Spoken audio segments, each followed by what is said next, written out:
मानसी जी, महाराष्ट्र से। राधे राधे। श्री राधे महाराज जी, आपके चरणों में कोटि कोटि प्रणाम। महाराज जी, मेरा प्रश्न है कि जो महापुरुष मुक्ति स्वीकार नहीं करते, उनका कार्य मृत्यु पर्यंत किस प्रकार चलता है? महाराज जी, इनका शायद ऐसा भाव है कि जो गुरुजन होते हैं, मतलब अपना शरीर जब त्याग करते हैं तो उसके बाद वो कैसे, मतलब देखो, मोक्ष भक्तजन ही स्वीकार नहीं करते, सिर्फ भक्तजन। नहीं, स्वीकृति की बात नहीं है, तुम्हारा अधिकार होगा तो मोक्ष हो जाएगा, पर मोक्ष भक्तजन स्वीकार नहीं करते। क्यों? उनकी भगवान में आसक्ति होती है। जिसकी कहीं भी आसक्ति नहीं होती, भगवान में भी आसक्ति नहीं होती, उनका मोक्ष होता है। भक्तों की भगवान में आसक्ति होती है। जैसे भरत जी की राम जी के चरणों में आसक्ति है, तो तीर्थराज प्रयाग से कह रहे, चार पदार्थ भरा भंडारू, अर्थ धर्म काम मोक्ष, ये चारों पदार्थ आपके भंडार में भरे, आप राजा हैं, तीर्थ राजा हैं, और मैं आपसे मांग रहा हूं। क्या मांग रहा हूं? अर्थ न धर्म न काम रुचि, गति न चहो निर्वाण, जन्म जन्म रति राम पद, यह वरदान नान। सीता राम चरण रति मोरे, अनुदिन बढ़े अनुग्रह तोरे। हे तीर्थराज प्रयाग, मुझे न अर्थ चाहिए, न धर्म चाहिए, न काम चाहिए, न मोक्ष चाहिए। मेरा बार बार जन्म हो, लेकिन रघुनाथ जी के चरणों में प्रेम हो, सीताराम के चरणों में प्रेम हो। तो जो भगवान का प्रेमी भक्त होता है वो मोक्ष त्यागी होता है। सालोक के सारिष्ट सामीप्य सायुज्य एकत्व, 5 प्रकार के मोक्षों का त्याग करके वो यही चाहता है कि भगवान के चरणों में प्रीति हो, भले नरक जाना पड़े। श्रीमद् राधा सुधानिधि में लिखा है, यत्र यत्र मम जन्म कर्म भीर नारके परमे पदे थवा, राधिका रत निकुंज मंडली तत्र तत्र हृदय में विराजताम। मेरा जहां जहां कर्म के अनुसार जाना हो, चाहे नरक जाना हो, चाहे परम पद जाना हो, पर हे लाडली, जो आप अपनी सहचरियों के साथ, लालजू के साथ हमारे हृदय में स्फुरित होती रहे, बस इतनी जरूरत है। राधिका रथ निकुंज मंडली तत्र तत्र हृदय में विराजताम, चाहे यत्र यत्र मम जन्म कर्म भी नार के परमे पदे थवा। यही जोनि जन्मो कर्म बस, तहा राम पद अनुराग हो। भक्त का ये लक्ष्य होता है, इसलिए उसको मोक्ष नहीं प्राप्त होता। और मोक्ष सुख का जो ज्ञानी महापुरुष है, वो भी भगवान के प्रेम सुख के लिए ललचाता है। देखो, सनक सनंदन सनातन सनत कुमार ज्ञानी महापुरुष है ना, भगवान के दर्शन करने जय विजय ने जब रोक दिया तो साप दिया कि नहीं? कितनी बड़ी उनके अंदर लालसा है भगवान के दर्शन की, कि ऐसे थोड़ा रोक दिया तो असहनीय हो गया, और उन्होंने साप दे दिया, जाओ 3 जन्म के लिए तुम राक्षस भाव को, दैत्य भाव को प्राप्त हो।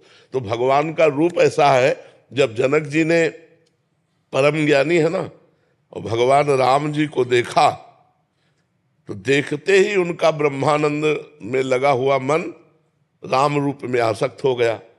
तो विश्वामित्र जी से कह रहे हैं, इन्हीं विलोकत अति अनुरागा, बरबस ब्रह्म सुख ही मन त्यागा। इनको देखते ही मेरे मन में अनुराग आ गया, और बलात् मेरा मन हटकर ब्रह्म सुख से राम रूप सुख का अवलोकन करने में लग गया। जबकि सहज विराग रूप मन मोरा, मेरा मन सहज बैरागी, जैसे अपने लोगों का मन सहज विषयी है, ऐसे जनक जी कह रहे सहज विराग रूप मन मोरा, मेरा मन सहज वैरागी, और ऐसे चितह रहा है जैसे चकोर चंद्रमा को देखता है। तो क्या ये वही पर ब्रह्म है? तो विश्वामित्र जी इशारे से कहते हैं, आपने ठीक जाना। तो राम जी मुस्कुरा देते हैं कि हमारा रहस्य मत खोलिए। तो बोले, ये हमारी यज्ञ रक्षा के लिए चक्रवर्ती सम्राट अवधपति महाराज दशरथ के पुत्र ये राम है, ये लक्ष्मण है। तो ब्रह्म सुख से भी सर्वश्रेष्ठ सुख भगवान का प्रेम सुख है। इसीलिए प्रेमी जनों ने मोक्ष का परित्याग किया। न मोक्षास्याकांक्षा भव विभव वांछा पिचन में, न मुझे मोक्ष की आकांक्षा है और न इस संसार के भोगों की आकांक्षा है, वो भक्त होता है। महाराज जी, इसमें एक प्रश्न था, मतलब इस साधक की तरह से पूछ रहा हूँ महाराज जी। महाराज जी, जैसे गुरुजन जब शरीर से चले जाते हैं महाराज जी, जैसे हरिवंश महाप्रभु जी हैं महाराज जी, हम उनसे प्रार्थना कर रहे हैं तो वो उसी रूप में हमें, और अगर हम इस दृष्टिकोण से देखें तो महाराज जी वो तो पूरा उनमें मिल गए हैं और वहां चले गए हैं, तो अनुभव कौन कराता है? भगवान। भगवान जैसे हम उड़िया बाबा के दर्शन करना चाहें तो हमारे भगवान उड़िया बाबा का रूप रख करके आएंगे और वैसे ही वार्ता करेंगे, वैसे ही दर्शन देंगे। पूरा अनुभव वैसा ही होगा? पूरा अनुभव, क्योंकि पहले भी उड़िया बाबा भगवान ही थे, अब वो भगवान में लीन हो गए, तो भगवान ही वही रूप धारण करेंगे। सब जीव भगवत स्वरूप है, हर जीव भगवत स्वरूप है। वो अपने स्वरूप को भूलकर स्त्री पुरुष माने हुए हैं।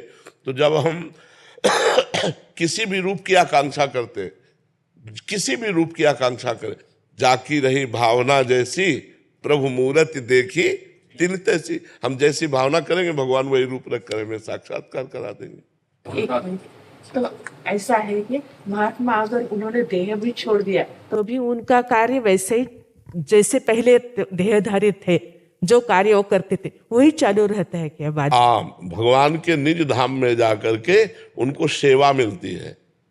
जिस भाव की सेवा करते, जैसे मान लो दास्य भाव में रहे तो दास्य भाव की सेवा मिलेगी, सख्य भाव रहे तो सख्य भाव की सेवा मिलेगी, वात्सल्य भाव में रहे तो वात्सल्य भाव की सेवा मिलेगी, सहचरी भाव, गोपी भाव, जिस भाव की उनके अंदर प्रधानता रही है वही भाव में उनको वहां जाकर के सेवा मिलेगी। और जिस धाम के इष्ट के आसक्ति में रहे उसी धाम में जाएंगे। जैसे राम रूप में आसक्ति है तो साकेत धाम जाएंगे, भगवान श्री गोपी वल्लभ के रूप में आ सकते हैं तो गोलोक धाम जाएंगे, राधा वल्लभ के रूप में आ सकते हैं तो निकुंज धाम जाएंगे, शिव रूप में आ सकते हैं तो कैलाश धाम जाएंगे। ये सब भगवान के दिव्य धामों में जाकर अपने अपने आराध्य देव को जिस भाव से लाल लड़ाते थे वही सेवा उनको मिल जाती है।